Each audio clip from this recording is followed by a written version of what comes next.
करायचं स्मरण. गुरुर्ब्रह्मा गुरुर्विष्णू गुरुर्देहो महेश्वरः श्री सद्गुरु साक्षात परब्रह्म तस्मै श्री सद्गुरुवे नमः. जय जय रघुवीर समर्थ. जय जय रघुवीर समर्थ. श्रीमत श्रीदासबोध दशक 16वा तत्वान्वयाचा समास 5वा अग्निनिरूपण नाम श्रीराम समर्थ. धन्य धन्य हा वैश्वानरू होय रघुनाथाचा शश्वरू विश्वव्यापक विश्वंभरू पिता जानकीचा. जय जय रघुवीर समर्थ. जय सद्गुरू. श्री समर्थ कृपेने उत्तमाची कार्याला सुरुवात झालेली आहे. कार्याला सुरुवात होताच जय घोषाने जय जय रघुवीर समर्थ. प्रत्यक्षात जय कोणाचा आहे? एकदा नाही तर 2 वेळा दाखवलेला आहे जय जय. एक म्हणजे आपल्या देहाचा आणि दुसरा म्हणजे अंतरीचा अंतरात्मा. कारण रघुवीर समर्थ साक्षात समर्थ आहेत. कारण प्रत्येक वेळेला आपण घोषणा द्यायचो, बरोबर की नाही? परंतु घोषणा देत असताना जय हा मागे असायचा, परंतु इथे जय हा पुढे दाखवलेला आहे. कारण हे जे मत आहे हे श्रीमताचं आहे, खुद्द भगवंताचं आहे. आपण लोकांची मतं ऐकली, काल काय बोलले, आज काय बोलणार आहेत, उद्या काय बोलणार आहात हे आपण पाहिलं, परंतु त्यातून आपल्याला काही प्राप्त झालं नाही. लोकांचं मत वेगळं, खुद्द भगवंताचं मत वेगळं. कारण त्या बोधातून त्या मतातून बघा प्रत्यक्षपणे दास घडला पाहिजे हो. लोकांची मतं ऐकून आपला दास पूर्णपणे बघा बिघडलेला आहे. परंतु खुद्द भगवंताचं वचन ऐकल्यानंतर त्या बोधातून प्रत्यक्षपणे दास हा घडलेला आहे. मग लोक वाईट आहेत का? नाही आहेत. बघा भाग कसा दिलेला आहे. दशक 16वा दाखवला तत्वान्वयाचा. श्रवण करता करता समास 5वा आला, त्यामधला अग्नि निरूपण नाम. तत्व जी पंचमहाभूत दाखवली, पृथ्वी आप तेज वायू आणि आकाश. मागच्या समासामध्ये सविस्तर वर्णन समर्थांनी करून दाखवलं. आज समास 5वा दाखवलेला आहे अग्नि निरूपण नाम. श्रवण तर नक्कीच केलं पाहिजे. इथे आळसपणा नसावा. एक एक क्षण महत्त्वाचा आहे. अग्नी म्हणजे काय? तर आग, विस्तव, बरोबर की नाही? मग त्या आगीचं वर्णन समर्थांनी प्रत्यक्षात या श्रवणाच्या माध्यमातून आपल्याला प्राप्त करून दिलेलं आहे. करूया श्रवण. श्रीराम समर्थ. धन्य धन्य हा वैश्वानरू होय रघुनाथाचा शश्वरू विश्वव्यापक विश्वंभरू पिता जानकीचा. समर्थांनी सुंदर भाग दिलेला आहे. हा अग्नी म्हणजे आग खरोखर धन्य धन्य आहे. एकदा धन्य नाही हो, 2 वेळा धन्य धन्य. हा वैश्वानरू तो रघुनाथाचा सासरा आहे. विचार करा. आणि तो विश्वव्यापक असून विश्वाचं भरण पोषणही तोच करत आहे. आणि तोच जानकीचाही पिता आहे. बघा, कोणाचा सासरा? तर रघुनाथाचा. होय रघुनाथाचा शश्वरू. विश्वाचं पालन पोषण करताय, परंतु पिता हा जानकीचा आहे. बरोबर की नाही? कसा भाग दिलेला आहे. ज्याच्या वंशी जावे तेव्हा त्याला कळे. ज्याच्या मुखे भगवंत भोगता, जो ऋषीचा फळदाता, तमहिम रोग हरता, भरता विश्वजनाचा. समर्थ म्हणाले, ज्याच्या मुखे भगवंत भोगता. ज्या प्रकारे पहिली ओवी आपल्याला प्राप्त करून दिली, धन्य धन्य हा वैश्वानरू.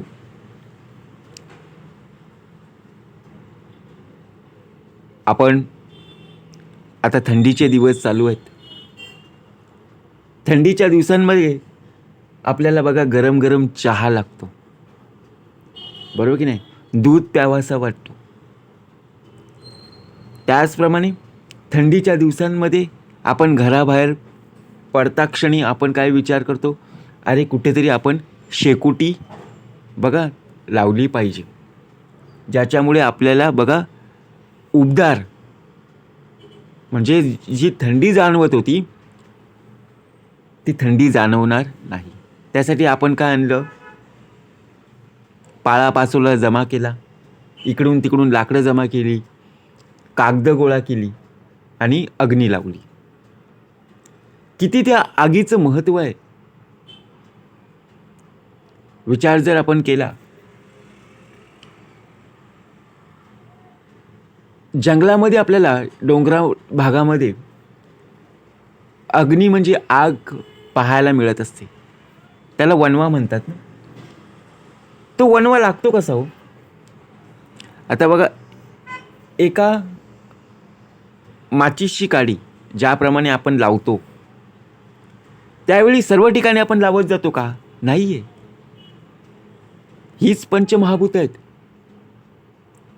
तर वाऱ्याच्या साह्याने हवेमार्फत बघा ती पसरली जाते. काय अग्नीचं रूप आहे हो. साक्षात रघुनाथाचा सासरा आणि पिता जानकीचा आहे. म्हणून स्मरण असणं गरजेचं का सांगितलं? आपल्याला पंचमहाभूतांचं वर्णन महत्त्व काहीच कळत नाहीये.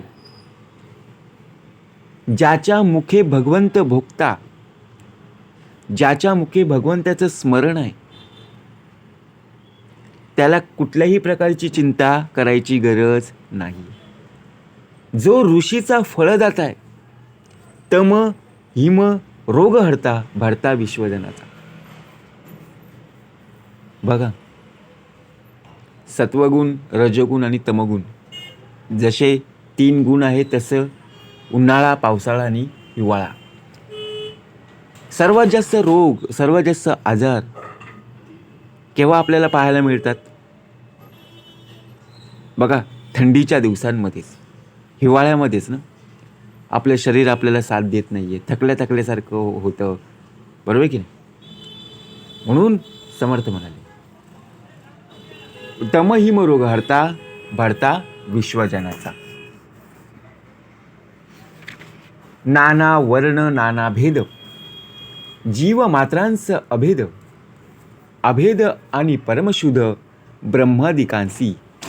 समर्थ म्हणाले, जीव मात्रात अनेक वर्ण, अनेक भेद असतात, पण अग्नी मात्र सर्वांशी समत्वाने वागत असतो. तो ब्रह्मादी देवांसह सर्वांस भिन्न आणि परमशुद्ध असाच असतो. जीवमात्रात 84 लक्ष जीव योनी आहेत. किती आहेत? 1-2 आहेत का? नाही आहे. सर्वांचं वर्ण वेगवेगळे आहेत. बरोबर की नाही? का असं आहे की सेम दिसत आहेत? आपलाच मनुष्य देह पाहूया, आपल्यासारखं दुसरं कोणी दिसतंय का? नाही आहे. जीव मात्रात अनेक वर्ण आहेत, अनेक भेद आहेत. बरोबर की नाही. अग्नी मात्र सर्वांशी समत्वाने वागतो. आता यांच्या घरामध्ये जरी आपण गेलो तरी तशीच अग्नी पेटणार आहे. दुसऱ्यांच्या घरी गेलो तरी तशीच अग्नी पाहायला मिळणार आहे. जंगलात, डोंगराळ भागात जिथे आपण जाऊ तिथे आपल्याला तशीच अग्नी पाहायला मिळणार आहे. तो समत्वाने वागतो. तो ब्रह्मादी देवांसह सर्वांस भिन्न आणि परमशुद्ध असाच आहे. अग्नीकरिता सृष्टी चाले, अग्नीकरिता लोक धाले, अग्नीकरिता सकळ झाले लहान थोर. अग्नी आहे म्हणून सृष्टी चालते ना. अग्नी नसती तर सृष्टी चालली असती का हो? अजिबात नाही आहे. कारण सूर्यनारायण जेव्हा बघा प्रत्यक्ष सूर्योदय होतो तेव्हा त्या किरणांमार्फत बघा सकाळच्या कोवळ्या किरणांमध्ये प्रकाशामध्ये आपण काय करतो, उभे राहतो. परंतु जसजशी भूमी तापली जाते तसतसे बघा आपल्या पायाला चटके लागतात की नाही. मग ही आग आहे, अग्नीकरिता सृष्टी चालेल. जर आगच नसती तर बघा प्रत्यक्षपणे सृष्टी चालली असती का हो? अजिबात. अग्नीकरिता लोक धाले, अग्नीमुळे लोकांना संतोष होतो, समाधान वाटतं. केव्हा केव्हा राग सुद्धा येतो, परंतु समाधान आनंद अग्नीमुळेच आहे. आता विचार करा, सर्वात सुंदर भाग दिलेला आहे. आपल्या घरामध्ये पाहुणे आले बघा, आणि घरामध्ये पाहुणे आले असताना आपण सर्व नियोजन केलं आणि त्याच वेळेला आपला सिलेंडर संपला. काय झालं? सिलेंडर संपला. आता आपण काय करणार? आपल्याकडे एकच सिलेंडर होता.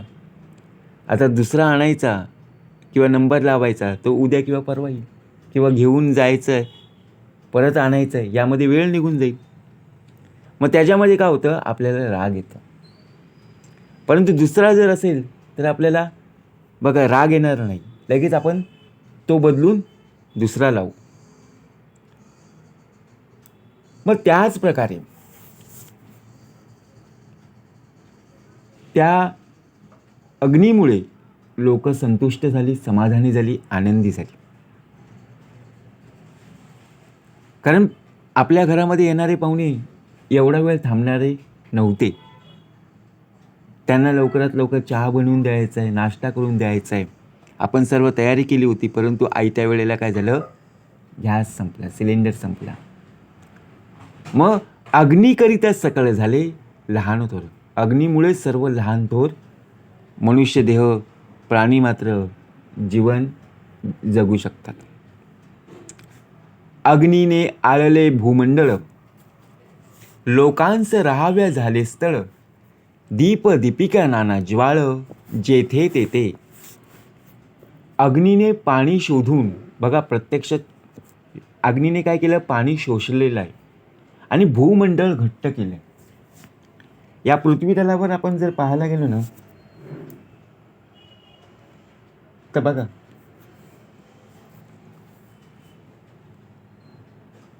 जिथे जिथे पाणी आहे त्याच्या बाजूला बघा उन्हाळ्याच्या दिवसामध्ये ते पाणी पूर्णपणे सुकतं आणि भूमंडळ घट्ट पाहायला मिळतं. परंतु पावसाळ्याच्या दिवसामध्ये तीच भूमी ही चिखल पाण्याने आपल्याला पाहायला मिळते. उन्हाळ्याच्या दिवसामध्ये तीच भूमी रखरखीत कोरडी पाहायला मिळत असते. म्हणजेच काय, या भूमंडळाचं पाणी अग्नी शोषून घेत असतो. कसं प्रत्येकानं कर्तव्य काम दिलेलं आहे बघा, ज्याच्या वंशी जावे तेव्हा त्याला कळेल. या समासामध्ये हे संपूर्णपणे अग्नीचंच वर्णन केलेलं आहे, बाकी कुठलंही नाही आहे. समजून घेणं गरजेचं आहे, कारण त्यामुळे लोकांना राहण्यासाठी स्थळं निर्माण झालीत. बरोबर की नाही? राहण्यासाठी तुम्हाला बघा घरं प्राप्त झालेली आहेत, ठिकाणं उपलब्ध झालेली आहेत. अग्नीमुळेच नाना प्रकारचे दीप दीपिका आणि नाना ज्वाळा तिथे दिसतात. आता घरामध्ये आपण काय करत असतो, लाईट गेली की आपण मेणबत्ती लावतो, देवासमोर अगरबत्ती लावतो, निरंजन लावतो, दिवा लावतो, घरासमोर पंती लावतो. सर्व दिव्यानुसारच आपण करत असतो ना, अग्नीमुळेच ना. दीप दीपिका नाना ज्वाळा, जेथे तेथे. ज्या प्रकारे दिवाळीचे दिवस असतात त्यावेळी आपल्या घराच्या दरवाजाजवळ, खिडकीजवळ बघा प्रत्यक्षपणे आपल्याला पंती पाहायला मिळत असतात. पंतीमध्ये तेल ओतलं की आपल्याला बघा अग्नी लावावा लागतो त्या कापसाच्या वातीला आणि ती जळत राहते. परंतु जर आपण तीच पणती किंवा तीच मेणबत्ती आपण बाहेर घेऊन गेलो, जिथे फॅन चालू आहे किंवा बाहेर हवा चालू आहे, तिथे राहील का हो? नाही राहणार. पोटामध्ये जठरांगणी तेने सुद्धा लागे जनी, अग्नीकरिता भोजनी रुची येते. हा भाग समर्थांनी आपल्यासाठी प्राप्त करून दिलेला आहे. समजून घ्या. पोटामध्ये जठरांगणी. आता आपल्या पोटामध्ये जठरांगणी असतो, म्हणून तर लोकांना भूक लागते ना, म्हणून तर आपल्याला भूक लागते. जर जठरांगणी नसता तर आपण खाल्लेलं पचलं असतं का हो? नाही आहे. आता आपण विचार करतो ना, अरे मी एवढं खाल्लं पण पोट साफ होत नाही आहे.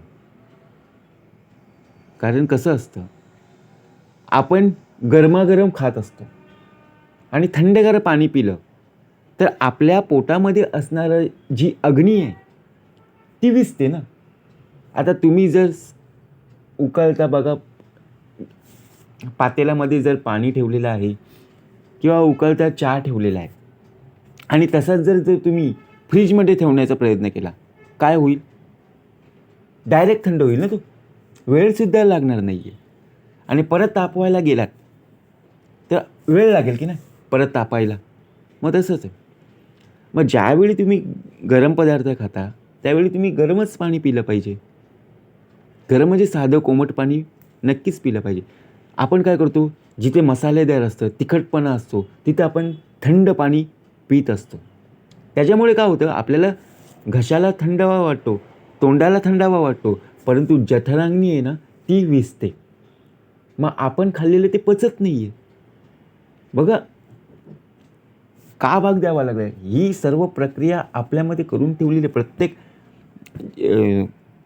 जर पाहायला गेलं, जीवसृष्टी प्रत्येकाला चोच दिलेली आहे, दाण्याची सोय करून ठेवलेली आहे, प्रत्येकाला पोट दिलेलं आहे, प्रत्येकजण प्रयत्न करत आहे, प्रत्येकाला भूक लागते. असं आहे का एक दिवस जेवलो महिनाभर जेवायला नको? नाही आहे. अहो सकाळी खाल्लं की लगेच दुपारी आपल्याला भूक लागते. मग आपण खाल्लेलं बघा त्या जठराग्नीने काय केलेलं असतं, पचवलेलं असतं. आणि तेने सुद्धा लागे जनी, अग्नीकरिता भोजनी रुची येते. त्यामुळेच अग्नीमुळेच भोजनालाही रुची येते. आता जर आपण विचार केला की बाजारातून भाजी आणली, मार्केटमधून बघा आपण पालेभाजी आणली, फळभाजी आणली, ती कापली आणि न शिजवता खाल्ली तर खाऊ शकू का हो?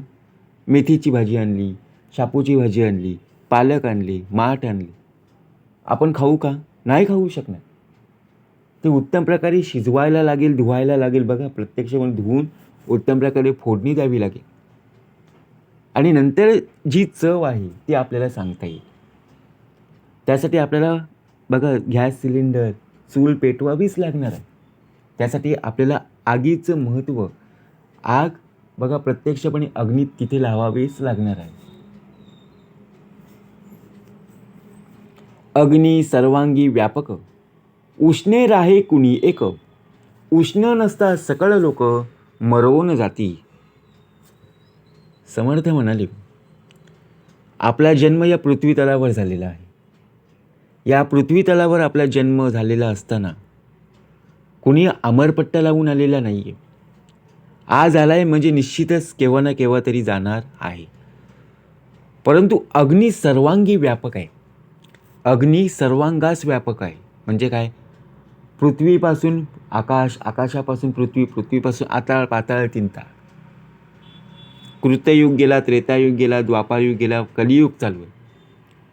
तेव्हापासून अग्नी आतापर्यंत बघा संपूर्णपणे व्यापलेला आहे. म्हणून आपल्या शरीरात उष्णता असते. ज्याप्रमाणे आपण थंडीच्या दिवसामध्ये सुद्धा बघा आपल्या शरीरामध्ये गरमपणा जाणवत असतो. बाहेर किती थंडी हवा जाणवत असली तरी बघा आपल्या शरीरातली जी उष्णता आहे ती आपल्याला जास्त थंड करून देत नाही. कारण का? किती हवा जरी असली तरी बघा आपल्याला संरक्षण असतं की नाही. तशी उष्णता राहिलीच नाही ना आता. तर सर्व लोक आता मरून जातील. म्हणजेच काय? जर आपल्या शरीरामध्ये उष्णताच राहिली नाही तर लोक बघा कडकडून तडफडून काय करतील. प्रत्यक्षात जर आपण पाहायला गेलो, आपण साधं बघा या थंडीच्या दिवसामध्ये आपण हात बांधून राहत असतो तेव्हा आपल्याला बरं वाटतं. 2-3 चादर घेतो, ब्लँकेट घेतो, त्यावेळी आपल्याला बघा उबदार वाटतं. परंतु थंडीच्या दिवसामध्ये आपण फ्रीजजवळ जरी गेलो, फ्रीजचा दरवाजा जरी उघडला ना तरी आपल्याला लगेच थंडावा जाणवतो. असं वाटतं थंडी नको. लगेच आपण कोवळ्या उन्हामध्ये बघा खिडकीतून येणारा जो प्रकाश असेल, सूर्याचा बघा जो किरण असेल, तिथे आपण उभा राहतो. बाहेर दरवाजातून बघा बाहेर पडतो आणि त्या उन्हामध्ये उभे राहतो. आधी अग्नी मंद होतो. कसा भाग दिलेला आहे? पुढे प्राणी तो नासतो, ऐसा हा अनुभव येतो प्राणी मात्रांसी. समर्थ म्हणाले आधी अग्नी मंद होतो. मनुष्य देह मरायच्या आधी त्याच्या शरीरातील अग्नी हा मंद होतो. आपल्याला जेव्हा राग येतं बघा, तेव्हा राग यायच्या अगोदर पहिला आपला संपूर्णपणे रक्त, संपूर्णपणे शरीर आपलं गरम होतं. मग आपण आपला देह बघा रागाने बोलतो मी आता तापलेलो आहे. मग तो तापला कसा? त्याला कढईवर ठेवलेला का? बघा तव्यावर ठेवलेला का गॅस चालू करून? नाही आहे. तो आतून पेटलेला आहे. म्हणजेच काय? तर प्रत्यक्षात आतून गरम झालेला आहे. त्याला तर थंड करायचं आहे. मग त्याला फ्रीजमध्ये ठेवणार का? नाही आहे. जो राग आहे ना तो राग त्याला बघा प्रत्यक्षपणे कमी करायचा आहे. म्हणून समर्थ म्हणाले आपल्या देहामध्ये सुद्धा अग्नी आहे. आणि जेव्हा आपला देह बघा आपला देह आयुष्यातून आता जाणार आहे, आयुष्य त्याचं संपणार आहे, त्यावेळेला त्याच्या शरीरातील जो अग्नी आहे तो मंदावतो, कमी कमी होतो. आणि नंतर शेवटी तो बघा देह आयुष्य सोडून निघून जातो. हा अनुभव सर्व प्राणीमात्रांना येत असतो. प्रत्येक मनुष्य देहाला, प्रत्येक जीवसृष्टीला हा असा अनुभव नक्कीच येत असतो. असता अग्नीचे बळ, शत्रू जिंके तात्काळ, अग्नी आहे तावत काळ, जिने आहे. समर्थ म्हणाले अग्नीचं बळ जोपर्यंत असतं तोपर्यंत शत्रूला तात्काळ जिंकता येत असतं. जोपर्यंत अग्नी असतो तोपर्यंत प्राणी जगत असतो. सर्वात सोपं समर्थांनी प्राप्त करून दिले. आता पूर्वीच्या काळी बघा लाईटा होत्या का? होत्या का? नव्हत्या. सर्व कशाच्या आधारावर चालायचं? आगच होती ना, अग्नीच्या रूपानेच ना. कोणी मशाल पेटवत होतं, कोणी दवंडी पेटवत होतं. त्यामुळे लोकांची रहदारी, लोक कुठे चाललेले आहेत हे अग्नीमुळे होतं. आणि त्यामुळे अग्नीच्या बळावर तेव्हा कुठे बॅटऱ्या नव्हत्या, टॉर्चर नव्हते. टॉर्च होते का? नव्हते. तेव्हा अग्नीच्या बळाने शत्रूला सुद्धा जिंकता येत होतं. मग इतिहास जर आपण पाहिला तर बघा, जी स्वराज्याची लढाई आहे ती अग्निरूपाने जिंकली ना, बरोबर की नाही? तेव्हा कुठे इन्व्हर्टर होते का? जनरेटर होते? नव्हते. हे आत्ता आले. परंतु पहिलं अग्निरूपाचं कार्य आहे. या कृतयुगापासून त्रेतायुगापर्यंत, त्रेतायुगापासून द्वापारयुगापर्यंत आणि द्वापारयुगापासून कलियुगापर्यंत अग्नी आहेच, वास्तव्याला आहेच. म्हणून तर ही सृष्टी आहे. सृष्टी जर अग्नी नसतं तर सृष्टी निर्माणच झाली नसती. सर्वात सोपं सांगितलंय. मग सृष्टी आहे म्हणून तर ना, कारण ही जमीन जी आहे ती बघा पूर्णपणे ज्याप्रमाणे अग्नीने काय केलेलं आहे, ते भूगर्भातलं जमिनीमधलं पाणी शोषून घेतलेलं आहे. त्यामुळे आपल्याला ती भूमंडळ, ती पृथ्वी आपल्याला घट्ट किंवा रखरखीत कोरडेपणा आपल्याला जाणवत असते. नाना रस निर्माण झाले, अग्निकरिता निपजले, महारोगी आरोग्य झाले निमिष मात्रे. समर्थ म्हणाले अग्नीमुळेच नाना रस उत्पन्न होतात. त्यामुळे महारोगी सुद्धा निमिष मात्र म्हणजे अगदी अल्प काळात आरोग्य संपन्न होत असतो. आता अग्नीमुळेच नाना रस उत्पन्न होत असतात. आगीचं महत्त्व काय आहे आता सर्वात सोपं समर्थांनी सांगितले. आपला देह आजारी पडतो की नाही? तुम्ही नसाल पडला, नमस्कार आहे तुम्हाला. हा देह पडलेला आहे, हा देह आजारी पडलेला आहे. आणि या देहाला बघा प्रत्यक्षात जेव्हा त्याचं शरीर त्याला साथ देत नव्हतं तेव्हा थंडी भरली. आपला देह आजारी पडल्यावर आपल्याला प्रथमतः थंडी वाजते. थंडी येण्याचं कारण काय? तर आपल्या शरीरातली उष्णता ही कमी झालेली. आता ती भरून काढण्यासाठी आपल्याला बघा आपण वैद्यांकडे जातो, तिथे आपण काय करतो, ट्रीटमेंट घेतो आणि नंतर जे औषध गोळ्या असतील ते आपण घेत असतो. परंतु बघा आपण एखादी गोळी घेतली किंवा औषध घेतलं तर आपण काय घेतो, झोप लागण्यासाठी अंगावर काय घेतो, ब्लँकेट घेतो, चादर घेतो, कारण आपल्याला घाम यावा. बरोबर की नाही? का असं आहे की मी आता गोळी घेतली झालो बरा? नाही. आपण घाम येण्यासाठी बघा प्रत्यक्षात आपलं शरीर गरम होण्यासाठी, कारण जी थंडी जाणवते ती थंडी न जाणवण्यासाठी, तेव्हा आपलं शरीर बघा आपल्याला साथ देत नाही ना. आपल्याला असं वाटतं अरे फॅन पहिला बंद कर, AC पहिली बंद कर, कारण का थंडी वाजते, शरीर साथ देत नाही. आणि जेव्हा आपला देह नॉर्मल असतो तेव्हा बघा मग बिंदास राहतो ना. म्हणून समर्थ म्हणाले नाना रस निर्माण झाले, अग्निकरिता निपजले, महारोगी आरोग्य झाले. आता महारोगी म्हणजे कोण? ज्याचं आयुष्य बघा प्रत्यक्षात आजारपणामधलं आहे, परंतु ते सुद्धा उत्तम प्रकारे अगदी अल्पकाळात आरोग्य संपन्न पाहायला मिळतं. म्हणून संध्याकाळच्या वेळेला शुभंकरोती का म्हणायला सांगितलं? दिव्या दिव्या दीपकार कानी कुंडले मोतीहार, दिव्याला पाहून नमस्कार देहातील ज्ञान नैसिव. कारण आपल्याला सुद्धा आरोग्य संपन्न प्राप्त करून घ्यायचं आहे. ज्ञान वैराग्य सामर्थ्य अखंड श्रीसेवा दास्य भक्ती प्राप्त हो. घरातील सर्व माणसांना उदंड आयुष्य लाभो, दिवा जळो देवापाशी, उजेड पडो सर्वांपाशी. सूर्य सकाळांहून विशेष, सूर्या उपरी अग्नी प्रवेश, रात्रभागी लोक अग्निसह साहे करीती. सूर्य सर्वांहून श्रेष्ठ आहे, त्याची तुलना कोणाबरोबरही करू शकत नाही. पण त्याहूनही अग्नीचा प्रकाश हा श्रेष्ठ आहे.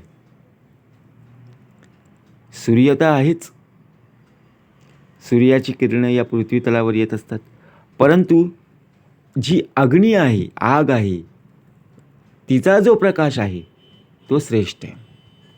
कारण रात्री सर्व लोकांस अग्नीच सहाय्यभूत किंवा मदत कार्य करत असतो. रात्रीच्या वेळी सूर्य असतो का हो आकाशामध्ये? आपण जर पाहायला गेलो तर बघा, चंद्र असतो, केव्हा केव्हा नसतो. परंतु रात्री सर्व लोकांना रहदारी इकडे तिकडे जर जायचं असेल, कुणाला मदत कार्यासाठी जायचं असेल, कुणाला कुठे बघा बाहेर पडावं लागत असेल, तर अग्नीचं सर्वात मोठं कार्य आपल्याला पाहायला मिळत असतं. अत्यंज गृहीचा अग्नी आणला, त्यास दोष नाही बोलिला, सकळा गृही पवित्र झाला वैश्वानरू. समर्थ म्हणाले, अत्यंजाच्या घरातला अग्नी आणला तरी त्यामुळे दोष लागत नाही.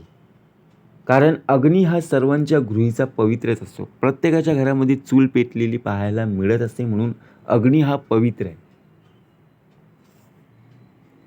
ज्या वेळेला बघा आपलं लग्न असतं त्यावेळी आपण त्या अग्नीसमोर आपण फेऱ्या मारत असतो की नाही, प्रदक्षिणा घालत असतो की नाही.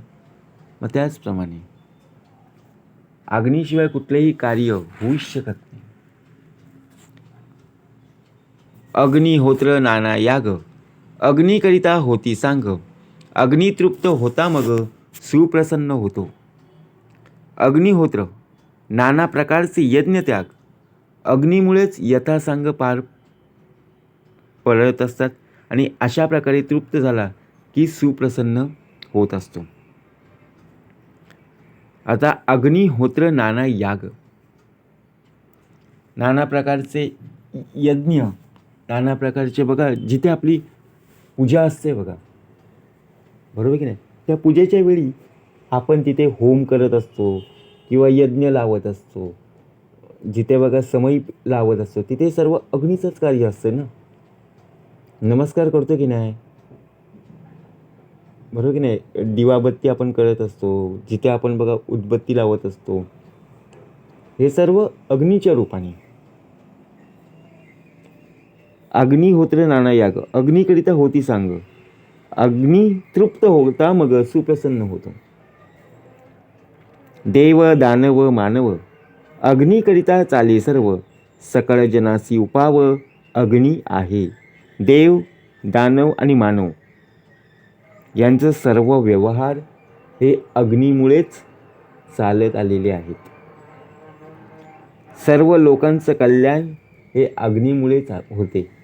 म्हणजे विचार करा कसा भाग दिलेला आहे. अग्नीमुळे सर्व काही प्राप्त होत आहे. जे काही बघा व्यवहार असतील सर्व आपल्याला अग्नीमुळेच पाहायला मिळतात. सर्व लोकांचं कल्याण हे अग्नीमुळेच झालेलं आहे, बरोबर की नाही. लग्ने करीती थोर थोर, नाना दारूचा प्रकार, भूमंडळी यात्रा थोर, दारूने शोभती. कसा भाग दिलेला आहे. थोरा मोठ्यांच्या समारंभात लग्न समारंभ असेल तिथं अनेक प्रकारच्या दारूचं नाना प्रकार पाहायला मिळतात. या जगात मोठमोठ्या यात्रा भरतात, त्यावेळी दारूनेच त्यांना शोभा येत असते. समर्थ म्हणाले, आपला देह तिथे नसला पाहिजे. कारण काय होतं, शोभा वाढवण्यासाठी अनेक प्रकारचे आपण बघा लग्न समारंभ असेल, कुठे यात्रा असेल, तर अनेक प्रकारची बघा प्रत्येक वेळेला दारूनेच आपण शोभा वाढवत असतो. याचा अर्थ काय, नाना लोक रोगी होती, उष्णे औषधे सेविती, तेने लोक आरोग्य होती वन्ही करिता. तन मन ज्या प्रकारे बघा प्रत्यक्षात नाना लोक रोगी होती, कशामुळे झाली, व्यसनामुळे, बरोबर की नाही. मग जी व्यसन आपल्याला प्रत्यक्षात पाहायला मिळालं त्या व्यसनापासून आपण दूर झालो पाहिजे.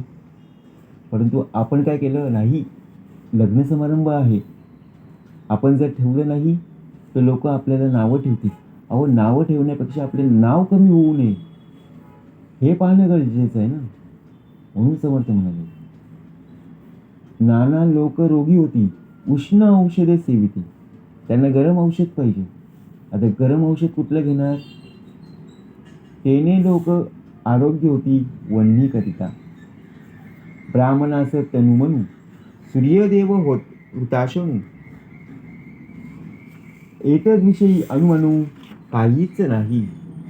समर्थ म्हणाले, तन मन आदी सर्वस्व म्हणजे सूर्य आणि अग्नी हेच आहे. याविषयी अनुमान करण्याची आता आवश्यकता उरलेली नाही. लोकांमध्ये जठरा नळू, सागरी आहे वडवा नळू. भूगोलाबाहेर आवरणा नळू, शिवनेत्री विद्युलता. लोकात जठराग्नी असतो, बरोबर. समुद्रामध्ये सुद्धा वडवाग्नी आहे. तिथे सुद्धा आपल्याला बघा त्या आगी आपल्याला पाहायला मिळतात. भूगोलाच्या बाहेर आवरणा नळ आहे. तर शिवशंकराच्या डोळ्यात वीजरूपी अग्नी. नमस्कार आहे. कुपीपासून अग्नी होतो, उंच दर्पणी अग्नी निघतो. काष्टमतनी प्रगटतो, चकमकेने. काचेच्या भिंगापासून अग्नी निर्माण होतो. आपल्याकडे पण होती ना भिंग असते बघा, कंपासमध्ये आपली भिंग असायची.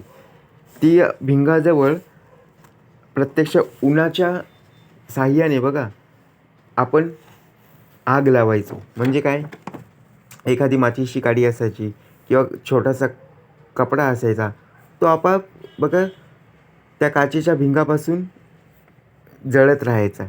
तसाच तो उंच आरशातूनही प्रकट होतो. लाकडाच्या घर्षणाने चकमकीच्या योगीही अशी प्रकट होतात. आता दगडाला दगड लागलं की अग्नी होते, निर्माण होते ना. तसंच लाकडाच्या घर्षणाने सुद्धा अग्नी सकळा ठाई आहे.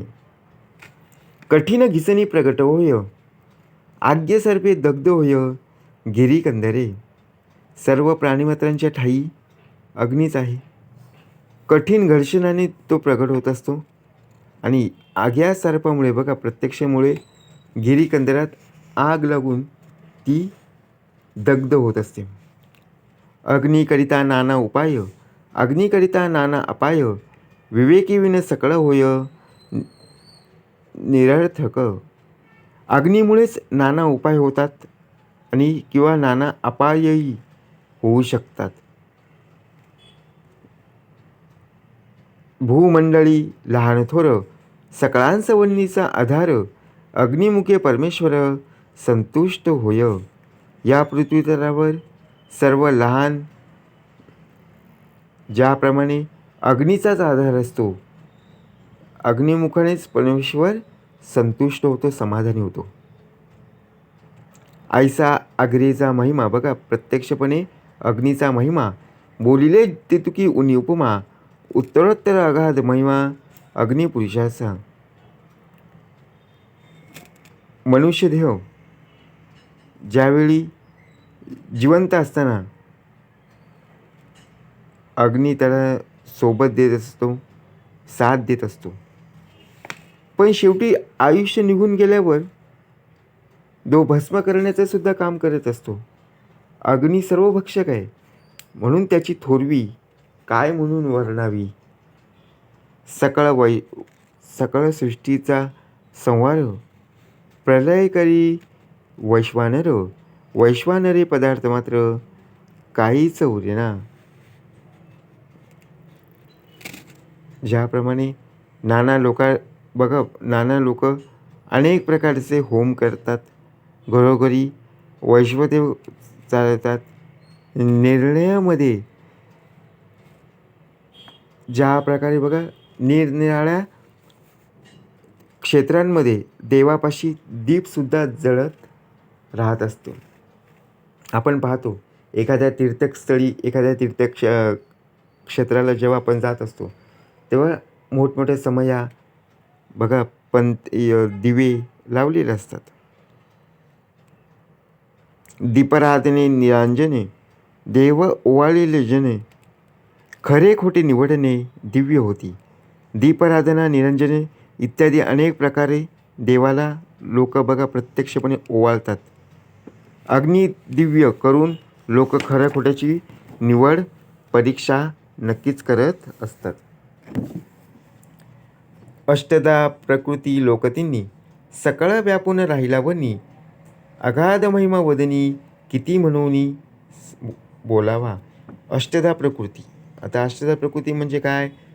तर 5 पंचमहाभूत आणि 3 सत्वगुण रजोगुण आणि तमोगुण मिळून यांना सुद्धा बघा प्रत्यक्षपणे अग्नीने व्यापलेलं आहे. आणि अशा या अग्नीचा महिमा आपल्या मुखातून किती म्हणून वर्णायचा. समर्थ म्हणाले, चारी शृंगे त्रिपदी जात, दोन्ही शरीरे सप्तहात, ऐसा बोलीला शास्त्रार्थ प्रचिती विने. अग्नीला 4 शिंग, 3 पाय, 2 बघा प्रत्यक्षपणे शिरे आणि 7 हात आहेत. अग्नीची 4 ज्याप्रमाणे प्रकार आहेत, धर्म अर्थ काम आणि मोक्ष. 3 पाय कर्म उपासना, ज्ञान 2. बघा कसा भाग दिलेला आहे. चारी शृंगे त्रिपदी जात आणि दोन्ही शिरे सप्त हात, ऐसा बोललेला शास्त्रार्थ सर्वत्रांसी. इति श्रीदासबोधे गुरुशिष्य संवादे अग्निनिरूपणाम समास 5वा. जय जय रघुवीर समर्थ.